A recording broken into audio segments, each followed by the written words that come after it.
সামনে বা পিছনে লোকের নিন্দা এমনই একটা পাপ যে সম্পর্কে এমন পরিষ্কার এবং নিশ্চিত করে জাহান্নামের হুঁশিয়ারি দেওয়া হয়েছে যা আমাদের অতি পরিচিত পাপ, যেমন মদ, জুয়া, শূকরের মাংস, এমনকি জেনা ব্যভিচারের ক্ষেত্রেও দেওয়া হয়নি।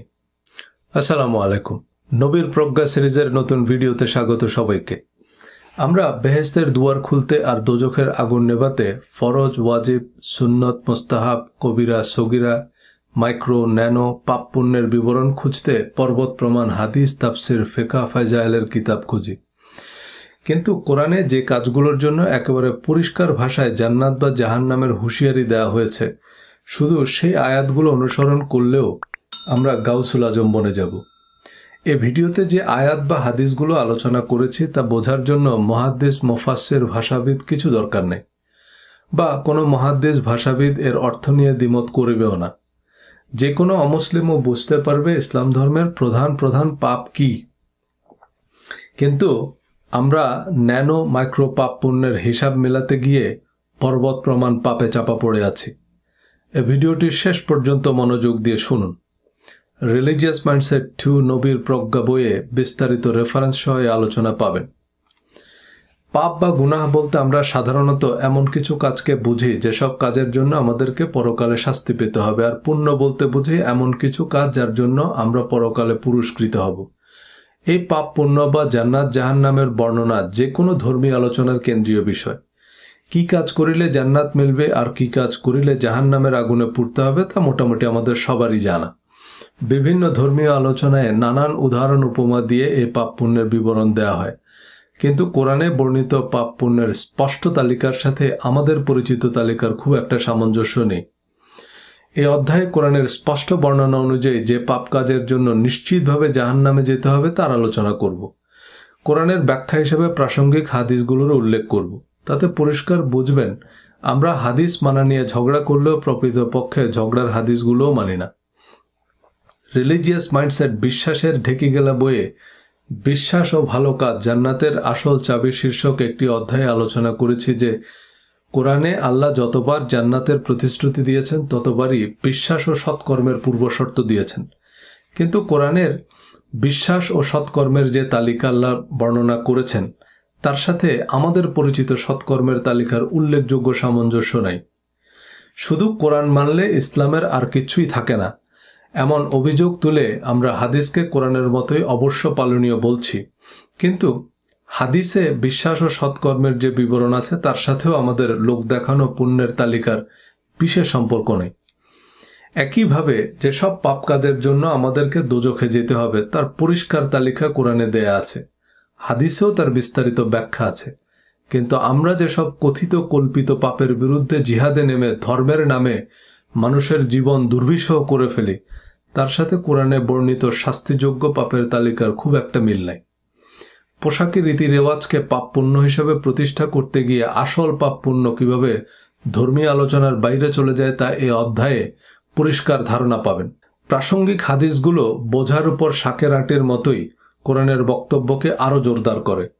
এই আলোচনা থেকে কোরআন কত সহজবোধ্য এবং বিশদ বর্ণনা তারও ধারণা পাবেন।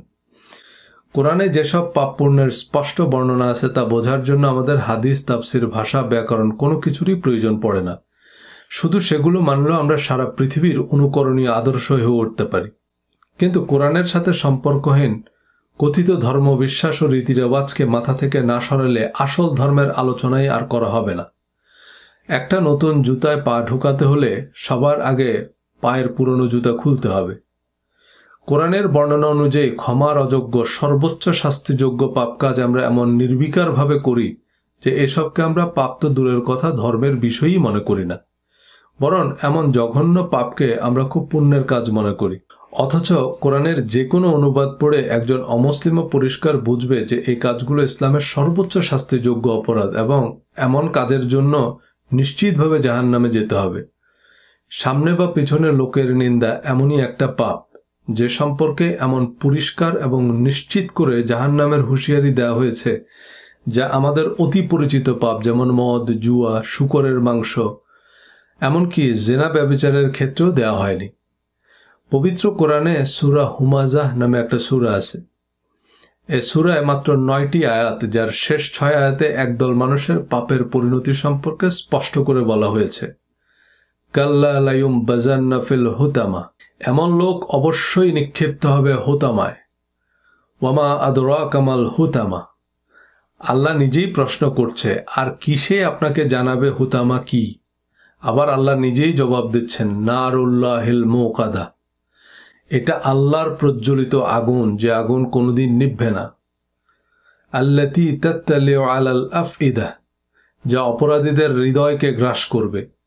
তাদের শাস্তির আরো ভয়াবহ বর্ণনা আছে সূরায়। এই আয়াতগুলো থেকে এটা পরিষ্কার যে এক শ্রেণীর লোককে তাদের অপরাধের জন্য জ্বলন্ত অগ্নিকুণ্ডে নিক্ষেপ করা হবে। কিন্তু এই তাওবা বা ক্ষমার অযোগ্য ভয়াবহ পাপী কারা? এ পাপিষ্ঠদের সম্পর্কে সূরার শুরুর আয়াতে বলা হয়েছে। শুধু তাই নয়, সূরার নামও তাদের নামে করা হয়েছে, সূরা হুমাজা। এই হুমাজা মানে হচ্ছে ব্যাকবাইটার, ডিফেইমার। এমন ব্যক্তি যে সামনে বা পেছনে মানুষের নিন্দা করে, কুৎসা রটায়, বা মানুষকে বিদ্রূপ করে, মানুষের সম্মানহানি করে। এ সূরার যে কোনো বাংলা বা ইংরেজি অনুবাদ কোনো অমুসলিমকে দিলেও তিনি মানুষের নিন্দা করা, কুৎসা রটানো বা মানুষকে বিদ্রূপ করার পরিণতি সম্পর্কে, ইসলামের দৃষ্টিভঙ্গি সম্পর্কে পরিষ্কার ধারণা দিতে পারবেন। কোনো মুহাদ্দিস বা মুফাসসিরের দরকার নেই। ও টু এভরি ফল্ট ফাইন্ডিং ব্যাকবাইটার, দুর্ভোগ প্রত্যেকের যে সামনে পিছনে লোকের নিন্দা করে। এ সূরায় লোকের নিন্দা বা সম্মানহানির কথা বলা হয়েছে। হিন্দু মুসলমান, আস্তিক নাস্তিক, Awami League BNP, colonel constable আলাদা করে বলা হয়নি। যারা লোক বা মানুষকে বিদ্রূপ করে, তাদেরকে নিয়ে উপহাস করে বা মানুষের নিন্দা করে, কুৎসা রটায়, সম্মানহানি করে, তাদের নিশ্চিতভাবে জাহান্নামের আগুনে নিক্ষেপ করা হবে। অথচ এই কাজগুলো আমরা নিঃশ্বাস নেওয়ার মতো এত স্বাভাবিকভাবে করি যে এগুলোকে আমাদের কাছে ধর্মের সাথে সংশ্লিষ্ট কিছু মনে হয় না। ফেসবুক, ইউটিউবে রিলিজিয়াস মাইন্ডসেটের ভিডিওতে যত অশ্লীল গালিগালাজ আমাকে ডিলিট করতে হয়েছে, এসব কমেন্টের বেশিরভাগ করেছেন যারা আপাত দৃষ্টিতে ধর্মপ্রাণ মুসলমান, মাদ্রাসা পড়ুয়া মাওলানা।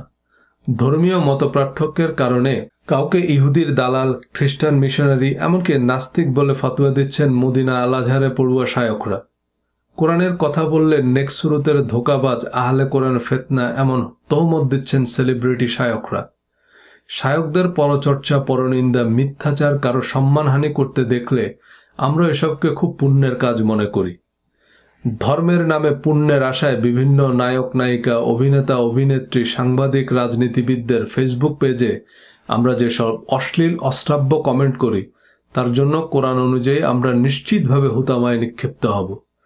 পক্ষান্তরে নাচ, গান বা নাটক, সিনেমায় অভিনয় করার জন্য, হিজাব নিকাব না পরার জন্য কাউকে দোজখে যেতে হবে, এটা প্রমাণ করতে মুহাদ্দিস, মুফাসসির, ভাষাবিদদের টাস্ক ফোর্স গঠন করতে হবে। মদ জুয়া আল্লাহর অপছন্দ, শয়তানের কাজ, কিন্তু মদ জুয়াকে সরাসরি দোজখে যাওয়ার কারণ বলা হয়নি। শূকরের মাংস খাওয়া হারাম বলা হয়েছে, কিন্তু এর জন্য দোজখে যেতে হবে এমন হুঁশিয়ারি দেওয়া হয়নি। সব হারামের শাস্তি সমান নয়। ইলিগাল পার্কিংও ইলিগাল, কিন্তু ইলিগাল পার্কিংয়ের জন্য সামান্য আর্থিক জরিমানা করা হয়, জেল বা ফাঁসি হয় না। একইভাবে যেসব হারামের ক্ষেত্রে সুনির্দিষ্ট শাস্তির উল্লেখ নেই, তার শাস্তি কি হবে তা আল্লাহ ভালো জানেন। আল্লাহ ক্ষমাশীল এবং আমরা সর্বাবস্থায় আমাদের ত্রুটি বিচ্যুতির জন্য আল্লাহর ক্ষমা ও দয়া প্রার্থনা করি। কিন্তু যে কাজগুলোকে আল্লাহ বেহেশতে প্রবেশের পূর্বশর্ত বলেছেন বা যে কাজগুলোকে দোজখে যাওয়ার কারণ বলেছেন, সেগুলো বাদ দিয়ে হিজাব নেকাবের মাপ কি হবে?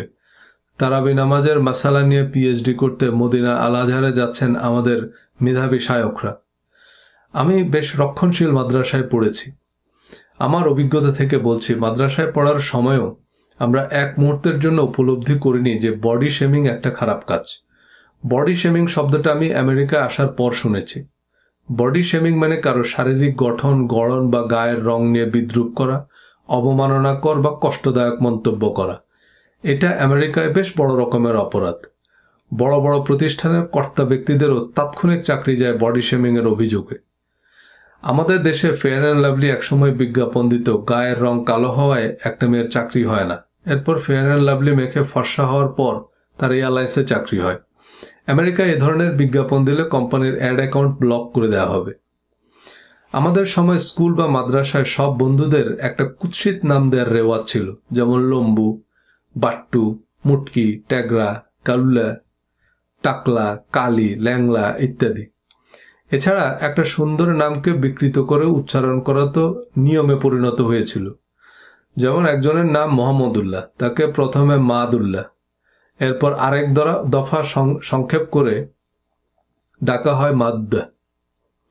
কোথায় মোহাম্মদুল্লাহ আর কোথায় মাদ্দা? আমার নাম সজল, এটা এরকম অতি প্রাকৃতিক সন্ধি প্রক্রিয়ার ভিতর দিয়ে গিয়ে হয়ে গেল সদ্দা। সূরা হুজুরাতের 11 নম্বর আয়াতে বলা হয়েছে, হে মুমিনগণ, কোনো পুরুষ যেন অপর কোনো পুরুষকে উপহাস না করে, কেননা যাকে উপহাস করা হয়েছে সে উপহাসকারী অপেক্ষা উত্তম হতে পারে।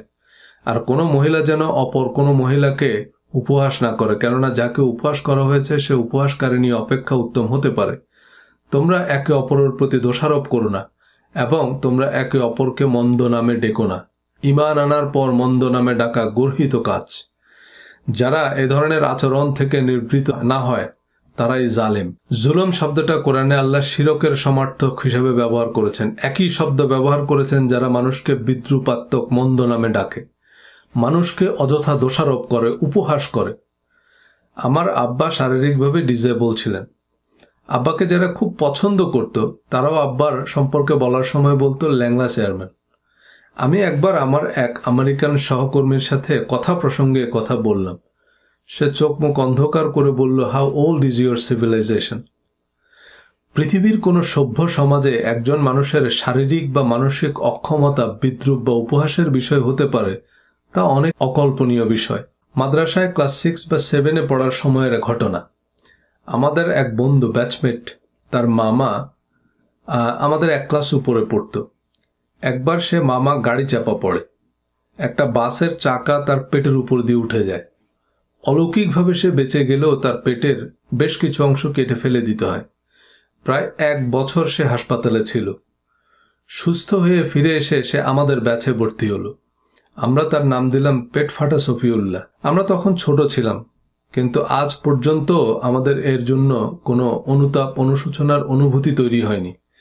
কাউকে কটাক্ষ করা যে এমন ভয়াবহ গুনাহ আমরা তখনও বুঝতাম না, কিন্তু সে বয়সে আমরা জানতাম 1 ওয়াক্ত নামাজ কাজা করলে 2,88,00,000 বছর দোজখের আগুনে পুড়তে হবে। যদিও কোরআন হাদিসের কোথাও এমন কোনো কথা নাই।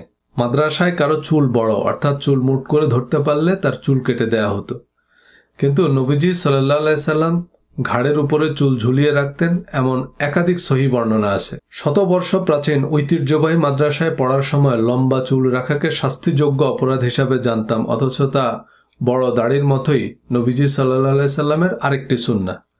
হজের সময় নবীজি মাথা মুন্ডন করেছেন, এছাড়া প্রায় সব সময় তার চুল ঘাড়ের উপর ঝুলানো ছিল। দাড়ি নিয়ে রণপ্রস্তুতি নেওয়া শায়করাও বড় চুল রাখেন না, কারণ বড় চুলের হাদিস তারা পড়েননি। কেন পড়েননি? কারণ সে হাদিস পরীক্ষায় আসে না। নিন্দা, বিদ্রুপ, বডি শেমিং যে কবিরা গুনাহ, এটা আমেরিকায় এসে জানলেও গীবত, নিন্দা, মিথ্যা অপবাদ, এমনকি আন্দাজ অনুমান বা লোকমুখে শোনা কথার উপর ভিত্তি করে কারো সম্পর্কে বাজে মন্তব্য করার পরিণতি সম্পর্কিত হাদিসগুলো পড়লে নিশ্চিত হবেন যে ইসলাম ধর্মের প্রধান আলোচ্য বিষয় হওয়া উচিত সামনে পিছনে লোকের নিন্দা থেকে বেঁচে থাকা। ইসলাম প্রতিষ্ঠার ইশতেহারে প্রধান দাবি হবে গীবত, পরনিন্দা মুক্ত সমাজ প্রতিষ্ঠা।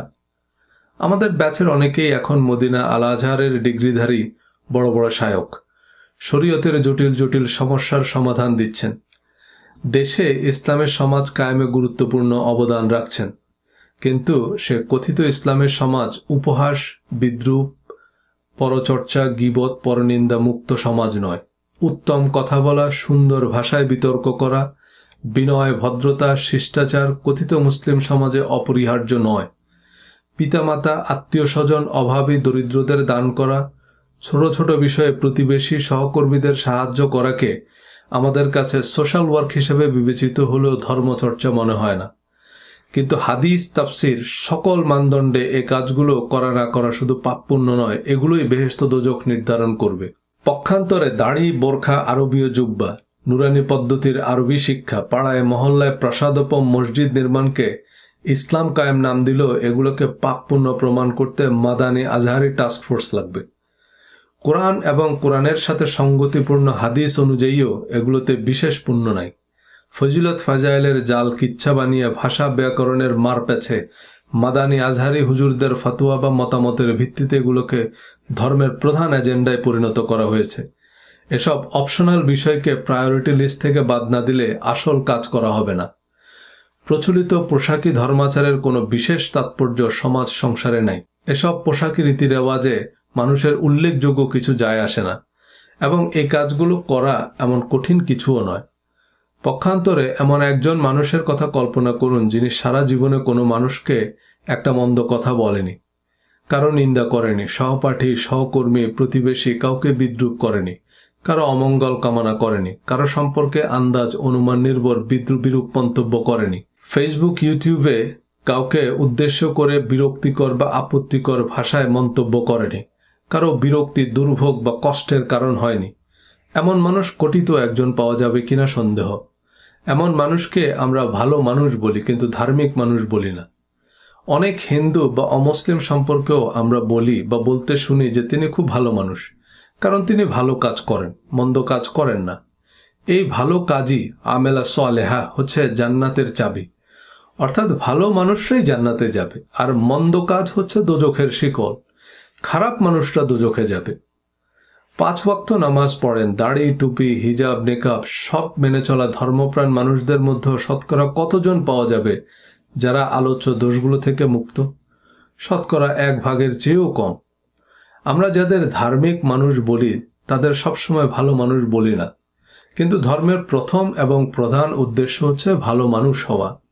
মদ বা শূকরের মাংস বর্জন করা সহজ, কিন্তু গীবত, মানুষকে মিথ্যা অপবাদ দেয়া, সামনে পিছনে মানুষের নিন্দা করা, মানুষকে নিয়ে অবজ্ঞা উপহাস করা, বডি শেমিং থেকে বিরত থাকা, ধর্মীয় মত পার্থক্য সত্ত্বেও প্রতিপক্ষকে কাফের, মুরতাদ, নাস্তিক, ইহুদির দালাল অপবাদ না দেয়া পৃথিবীর অন্যতম কঠিন কাজ।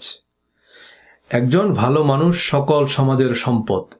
একজন দয়ালু, হৃদয়বান মানুষকে অবোধ পশু পাখিও ছেড়ে যেতে চায় না।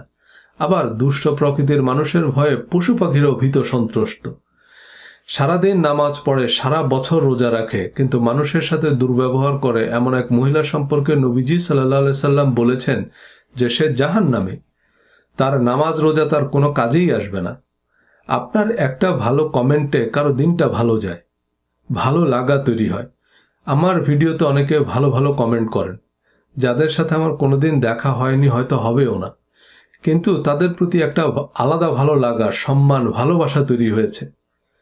আবার আমার অনেক দীর্ঘদিনের পরিচিত ঘনিষ্ঠ বন্ধুদের কয়েকজন এমন বিশ্রী কমেন্ট করেছে, আমার এত কষ্ট লেগেছে যে আমি ব্লক করে দিয়েছি।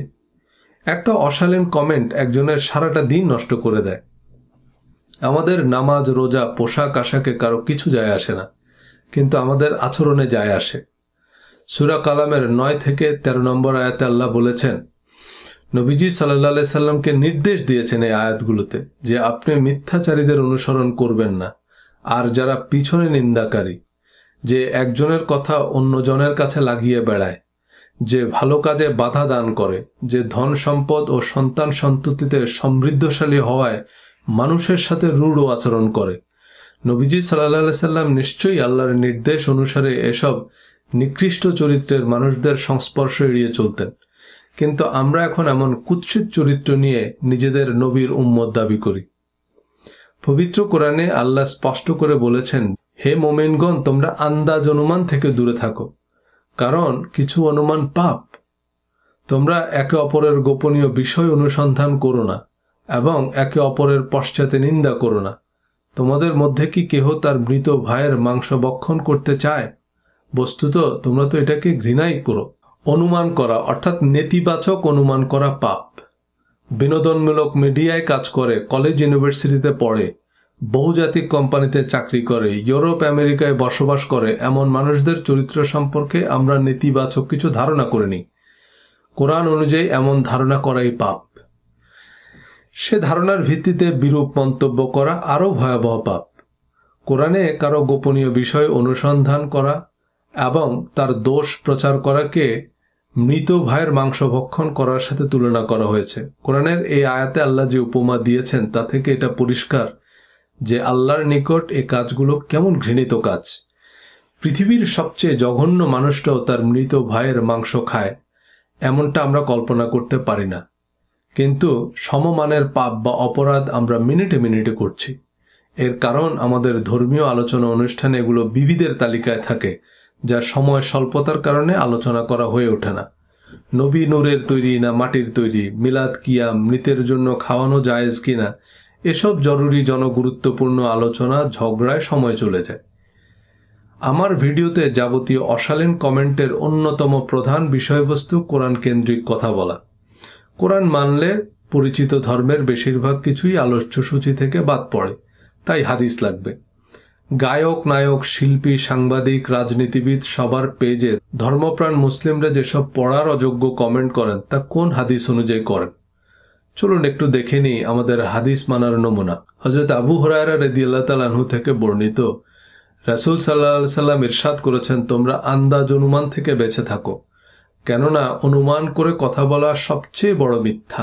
পবিত্র কোরআনের প্রথম পাতায় আল্লাহ বলেছেন, they will suffer a painful punishment for their lies, আর তাদের জন্য রয়েছে কষ্টদায়ক শাস্তি, কারণ তারা মিথ্যাবাদী। সুতরাং মিথ্যা বলা শুধু হারাম নয়, কবিরা গুনাহ নয়, তা কষ্টদায়ক শাস্তির কারণ। আর নবীজি সাল্লাল্লাহু আলাইহি সাল্লামের হাদিস অনুযায়ী মিথ্যার মধ্যে সবচেয়ে বড় মিথ্যা হচ্ছে অনুমান করে কথা বলা। এই আন্দাজ অনুমানের উপর আমরা মানুষ সম্পর্কে বিরূপ মন্তব্য করি। একবার রাসূল সাল্লাল্লাহু আলাইহি সাল্লাম সাহাবীদের জিজ্ঞাসা করেন, তোমরা কি জানো গীবত কাকে বলে? গীবত হলো তোমার ভাই সম্পর্কে এমন কোনো কথা বলা যা শুনলে সে অপছন্দ করবে। সাহাবারা জানতে চাইলেন, হে আল্লাহর রাসূল, যদি সত্যি তার মধ্যে সেই দোষ থাকে তাহলেও কি গীবত হবে? রাসূল সাল্লাল্লাহু আলাইহি সাল্লাম বললেন, যদি সত্যি তার মধ্যে সেই দোষ থাকে তবে তা গীবত হবে, আর যদি তার মধ্যে সেই দোষ না থাকে তবে তা মিথ্যা অপবাদ দেওয়া হবে, যা গীবত থেকেও মারাত্মক গুনাহ। কোরআনে গীবত ও মিথ্যাচার সম্পর্কে বলা হয়েছে যে তা মৃত ভাইয়ের মাংস খাওয়ার মতো অকল্পনীয় জঘন্য কাজ।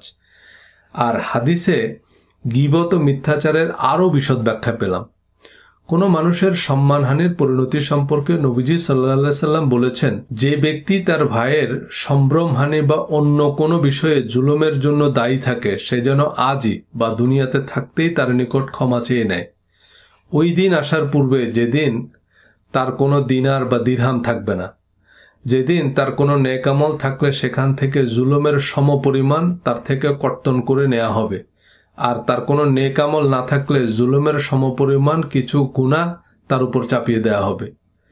এই হাদিস অনুযায়ী নায়িকা গায়িকারা বেহেশতে যাবে শুধু তাদের পেজে করা অশ্লীল কমেন্টের কারণে, আর যারা পুণ্যের আশায় এমন নিকৃষ্ট কমেন্ট করেন তারা এসব কমেন্টের কারণেই দোজখে যাবেন। মডেল বা নায়িকারা যেসব পোশাক পরেন তা যৌন উত্তেজক, এটা তাদের বিরুদ্ধে প্রধান অভিযোগ। কিন্তু এই কারণে আমরা তাদের পেজে বা তাদের সম্পর্কে অশ্লীল নোংরা কমেন্ট করাকে জায়েজ মনে করি। কিন্তু হাদিস অনুযায়ী যৌন উত্তেজক পোশাক পরা নয়, অবৈধ যৌনাচারের চেয়েও গীবত বা নিন্দার গুনাহ বেশি। উল্লেখ্য, যৌন উত্তেজক পোশাক বলে কিছু নাই। একজন মানুষ চোখ বন্ধ করেও উত্তেজিত হতে পারে, যারা অন্ধ তারাও উত্তেজিত হয়। কাউকে নির্জন দ্বীপে রেখে আসলেও তিনি উত্তেজিত হতে পারবেন। একজন পুরুষকে দেখেও একজন নারী বা আরেকজন সমকামী পুরুষ উত্তেজিত হতে পারে। কারো উত্তেজনা রোধ করার জন্য নিজেকে ঢেকে রাখতে হবে এমন কোনো বিধান কোরআন হাদিসে নাই, আছে কোরআন হাদিসের মহাবৈজ্ঞানিক ব্যাখ্যায়। শুধু গীবত বা পরনিন্দা সম্পর্কে হাদিসের বর্ণনা শুনলে যে কেউ বলে দিতে পারবে যে গীবত বা পরনিন্দা কত ভয়ঙ্কর পাপ। গীবত বা পরনিন্দা হচ্ছে কারো সম্পর্কে এমন কথা বলা যা শুনলে সে কষ্ট পায়। রাসূল সাল্লাল্লাহু আলাইহি সাল্লাম বলেছেন, গীবত জেনা বা অবৈধ যৌনাচারের চেয়েও ঘৃণ্য ও জঘন্য গুনাহ। ব্যভিচারী নারী পুরুষকে পাথর মেরে হত্যা করার বিধান কোরআনে নাই, কিন্তু কারো নামে ব্যভিচারের মিথ্যা বা অনুমান নির্ভর অপবাদ দিলে তার শাস্তি আশীবেত। যে কোনো বঙ্গানুবাদ পড়লেই বুঝবেন। আর যারা সচ্চরিত্রা নারীর প্রতি অপবাদ আরোপ করে তারপর তারা 4 জন সাক্ষী আনতে ব্যর্থ হয়, তাদের তোমরা 80টি বেত্রাঘাত করো এবং তোমরা কখনো তাদের সাক্ষ্য গ্রহণ করবে না, এরাই ফাসেক বা পাপিষ্ঠ। ব্যভিচারী নারী পুরুষকে 100 বেত্রাঘাতের বিধান আছে সূরা নূরে, কিন্তু তার জন্য 4 জন প্রত্যক্ষদর্শী সাক্ষী লাগবে। চারজন মানুষের সামনে যে ব্যভিচার করে তাকে অবশ্য জুতা পেটা করা দরকার। তবে সূরা নূরে কাউকে ব্যভিচারের অপবাদ দেয়াকে গুরুতর পাপ বলা হয়েছে। চারজন সাক্ষী না থাকলে বাকি তিনজন প্রত্যক্ষদর্শীও অপবাদের অভিযোগে দুনিয়া এবং আখেরাতে শাস্তি পাবে। সূরা নূরের আলোচনায় ব্যভিচারের চেয়েও ব্যভিচারের অপবাদ এবং প্রচারের শাস্তির কঠোরতা বেশ স্পষ্ট। যারা এই অপবাদ রচনা করেছে তাদের প্রত্যেকের জন্য রয়েছে তাদের কৃত পাপের ফল, এবং তাদের মধ্যে যে এই ব্যাপারে প্রধান ভূমিকা পালন করেছে তার জন্য রয়েছে কঠিন শাস্তি। এ কথা শোনার পর মোমেন পুরুষ বা নারীগণ কেন নিজেদের লোক সম্পর্কে উত্তম ধারণা করেনি এবং বলেনি এটা তো সুস্পষ্ট অপবাদ। যেহেতু তারা চারজন সাক্ষী হাজির করেনি, সে কারণে তারা আল্লাহর বিধানে মিথ্যাবাদী। যখন তোমরা লোক মুখে এটা ছড়াচ্ছিলে এবং এমন বিষয় মুখে উচ্চারণ করেছিলে যার কোনো জ্ঞান তোমাদের ছিল না, এবং তোমরা একে তুচ্ছ জ্ঞান করেছিলে, যদিও আল্লাহর নিকট এটা গুরুতর বিষয়। তোমরা যখন এটা শুনলে তখন কেন বললে না এ বিষয়ে বলা বলি করা আমাদের উচিত নয়, এটা তো এক গুরুতর অপবাদ। আল্লাহ তোমাদেরকে উপদেশ দিচ্ছেন, তোমরা যদি মুমিন হও তাহলে কখনো অনুরূপ আচরণের পুনরাবৃত্তি করো না। যারা সচ্চরিত্র সরল মনা ও বিশ্বাসী নারীর প্রতি অপবাদ আরোপ করে তারা দুনিয়া ও আখেরাতে অভিশপ্ত এবং তাদের জন্য রয়েছে মহাশাস্তি। আমাদের পরিচিত ধর্মচর্চায় জিনা বা অবৈধ যৌনাচারের সবচেয়ে জঘন্য পাপ বলে বিবেচিত। পরপুরুষের সাথে কথা বললে মুখের জিনা, পর স্ত্রীর দিকে তাকালে চোখের জিনা, এসব কোরআন হাদিস বহির্ভূত মতামতের ভিত্তিতে মেয়েদের ঘরবন্দি করে রাখা আমরা ইসলাম প্রতিষ্ঠার প্রধান এজেন্ডা বানিয়েছি। কলেজ বিশ্ববিদ্যালয়ের মেয়েদের মুরগি আর ছেলেদের শিয়ালের সাথে তুলনা করে কথিত ধর্মপ্রাণ মুসল্লিদের কুরুচিপূর্ণ মন্তব্য আমরা সোশ্যাল মিডিয়ায় দেখি। কিন্তু কেউ জিনা করলে তার যে পরিমাণ গুনাহ হবে তার চেয়ে বেশি গুনাহ হবে যদি অন্য কারো দোষ ত্রুটি উল্লেখ করে তার সম্মানহানি করে। রাসূল সাল্লাল্লাহু আলাইহি সাল্লাম বলেছেন, যে ব্যক্তি জিনা করে অতঃপর সে তওবা করে ফলে আল্লাহ তাকে ক্ষমা করে দেন, কিন্তু গীবতকারীকে আল্লাহ ক্ষমা করেন না যতক্ষণ পর্যন্ত যার গীবত করা হয়েছে সে ক্ষমা না করে। হযরত আনাস রাদিয়াল্লাহু তাআলা আনহু থেকে অপর এক বর্ণনায় বলা আছে, রাসূল সাল্লাল্লাহু আলাইহি সাল্লাম বলেছেন, জিনাকারী তওবা করে কিন্তু গীবতকারীর তওবা নাই। একবার চিন্তা করে দেখুন, গীবত তথা কথায় বা ইশারা ইঙ্গিতে অথবা অন্য কোনো উপায়ে অন্যের অনুপস্থিতিতে তার দৈহিক বা চারিত্রিক দোষ ত্রুটি, যদিও তা সত্য, আলোচনা করে বা আলোচনা করা হয়, যা শুনলে সে মনে ব্যথা পেতে পারে। এই গীবত এমন ভয়াবহ পাপ যে তার তওবাও গ্রহণযোগ্য নয়। গীবতকে জিনার চেয়েও বড় পাপ বলা হয়েছে। ধর্মপ্রাণ মুসলমান যারা জিনা তো দূরের কথা পরপুরুষ বা পরস্ত্রীর সংস্পর্শে আসতেও নারাজ, তারা অবলীলায় গীবত, মিথ্যাচার, অনুমান নির্ভর কথাবার্তা বলে বেড়ায়। আমরা নিজের অবচেতনে গীবত বা মিথ্যাচারের মতো জঘন্যতম গুনাহে ডুবে আছি। কট্টর মুসলিম সমাজেও এমন কোনো ব্যক্তি খুঁজে পাওয়া কঠিন যিনি তওবার অযোগ্য গুনাহ থেকে মুক্ত। এর অন্যতম প্রধান কারণ আমরা গীবত ও অনুমান নির্ভর কথা বলাকে পাপ কাজ বলে মনে করি না। এটি যে মারাত্মক গুনাহ এবং এর পরিণাম যে অত্যন্ত ভয়াবহ, সে উপলব্ধিও আমাদের অন্তর থেকে মুছে গেছে।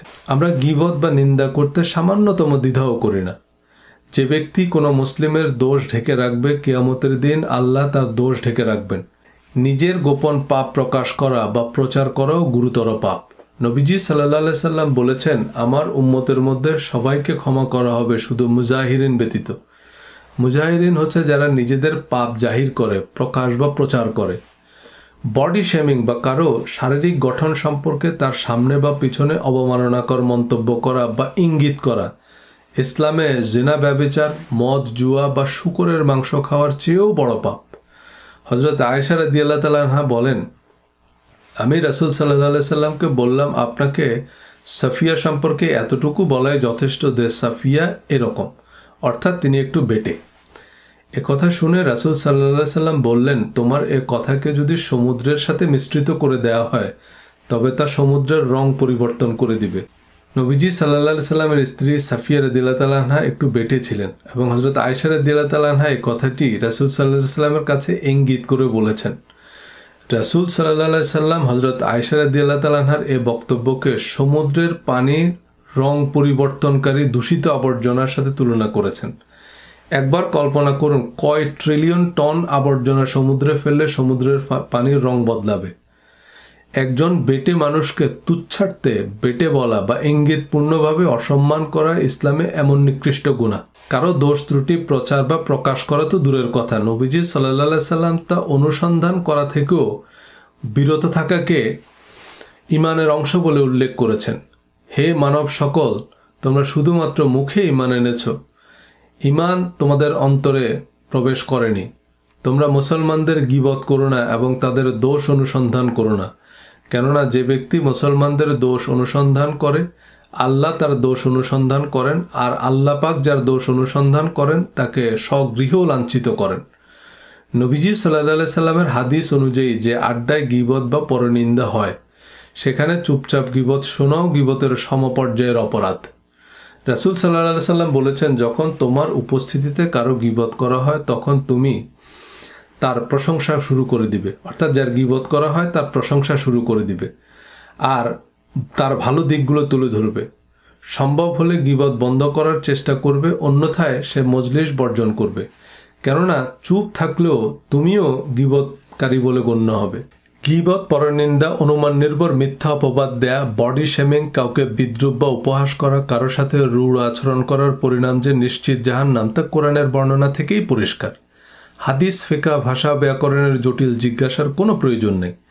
এ সংক্রান্ত হাদিসগুলো অনেকটা বোঝার উপর শাকের আঁটির মতোই, যা কোরআনের বক্তব্যকেই আরও জোরদার করে।